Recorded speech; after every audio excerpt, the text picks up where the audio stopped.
La ferme, c'est une entité un peu sacrée en Pays Basque, c'est le berceau de la famille. Les membres de la famille passent, la ferme, elle reste. Quand on est un militant de l'identité basque comme je le suis, on est forcément militant d'une biodiversité culturelle en France et dans le monde. Donc cultiver les différences pour s'enrichir mutuellement. Et c'est ce qu'on fait aussi au niveau agricole, c'est qu'on cultive les différences et notre histoire, parce que c'est notre patrimoine.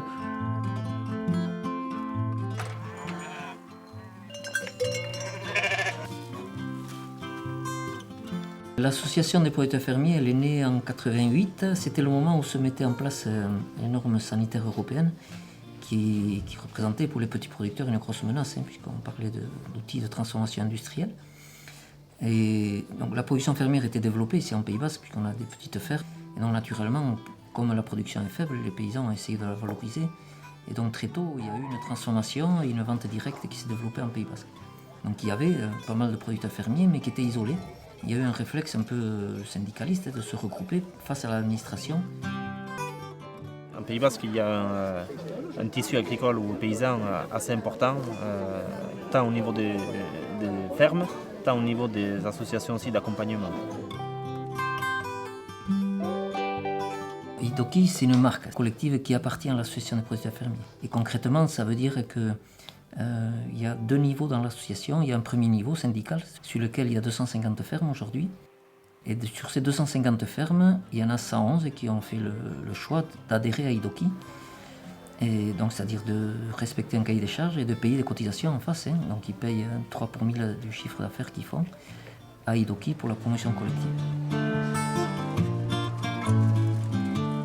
C'est des pratiques paysannes, donc élever plutôt des animaux de race rustique ou ancienne, élever des espèces de variétés locales, plutôt qui ont à croissance lente, utilisation au maximum de l'herbe, donc de la pâture, alimentation des animaux issus des fourrages ou des céréales majoritairement issus de l'exploitation, pas de produits type OGM ou hormones de croissance ou de pratiques de hors-sol, de serre chauffée, tous les additifs, etc., tout ça sont bannis. Chacun a différentes manières de vendre. Ça peut être directement de la ferme, ça peut être sur des marchés hebdomadaires, à des collectivités locales, à des AMAP, à des magasins mais qui vendent ensuite directement. Je mets toutes mes cartes sur table, ça veut dire c'est transparent ce que je fais. Et déjà ça m'avait plu, l'idée, la première. La seconde, c'est l'idée qu'on soit une association et qu'on soit plusieurs à avoir la même philosophie. Ça donne une force qu'on n'aurait jamais seul. Et c'est une valeur inestimable qu'il faut absolument transmettre. On s'aide, on est plus fort ensemble que tout seul dans notre coin. Amalour est un collectif de 8 associations de producteurs qui se regroupent autour de la biodiversité agricole du Pays Basque, dans lesquels on retrouve des producteurs donc autour de la manèche tête noire, du piment d'Espelette, cerise d'Itsassou, le porc basque, mais aussi le piment doux, les variétés locales de pommes avec Chagartzea et aussi le maïs grand roux basque. C'est un collectif qui s'est réuni il y a 5 ou 6 ans suite à une visite à Terra Madre, qui est un rassemblement organisé par Slow Food en Italie, qui regroupait 5000 paysans du monde entier. Et ce jour-là, on s'est rendu compte que ce qui se passait au Pays Basque avait lieu ailleurs et qu'il était important pour nous de nous retrouver autour de cette thématique de la biodiversité pour promouvoir et faire connaître la biodiversité agricole, parce qu'il y a aussi ici au Pays Basque, même s'il y a une richesse à ce niveau-là, il y a beaucoup de races et de variétés en danger.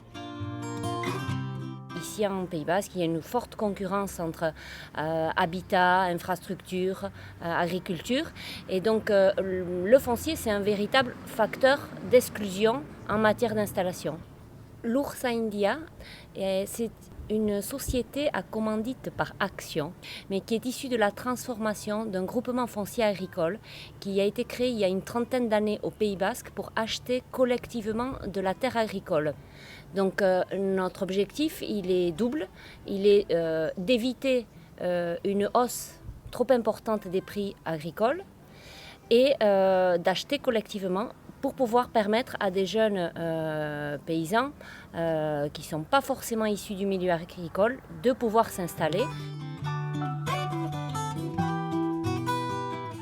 Je me suis mise à transformer, à faire des confitures comme les producteurs de cerises d'Itsasu. Alors nous sommes regroupés au sein d'une association qui s'appelle Chapata. Il y a à peu près 20 producteurs. Nous organisons aussi des formations, des séminaires et aussi nous allons voir aussi chez nos confrères producteurs de cerises. Il y a toujours un avantage à être regroupé, chacun apporte ses idées, ses techniques, sa vision.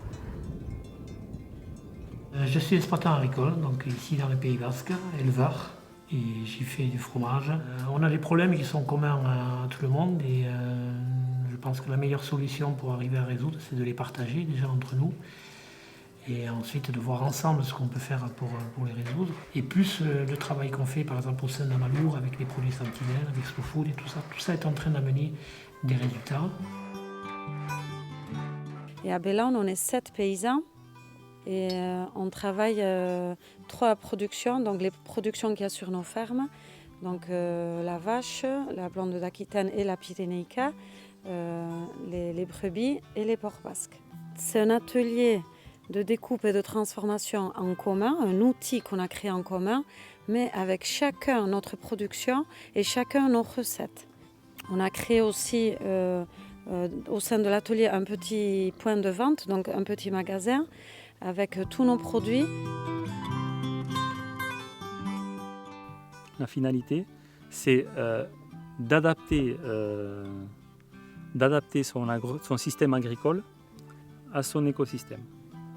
C'est-à-dire faire avec ce que me propose le pays, le paysage, le climat, les sols ici, faire avec ce que me propose ma ferme. Et comment je trouve un équilibre qui fait que je peux être autonome et avoir un système cohérent. Pour moi, la terre, c'est une opportunité. Alors moi, j'ai un petit passage à faire sur cette terre et avec la terre que je travaille. Et l'idée, c'est de vivre cette opportunité, de la transmettre avec tout son capital, quoi. De la transmettre comme je l'ai reçue, mieux si je peux.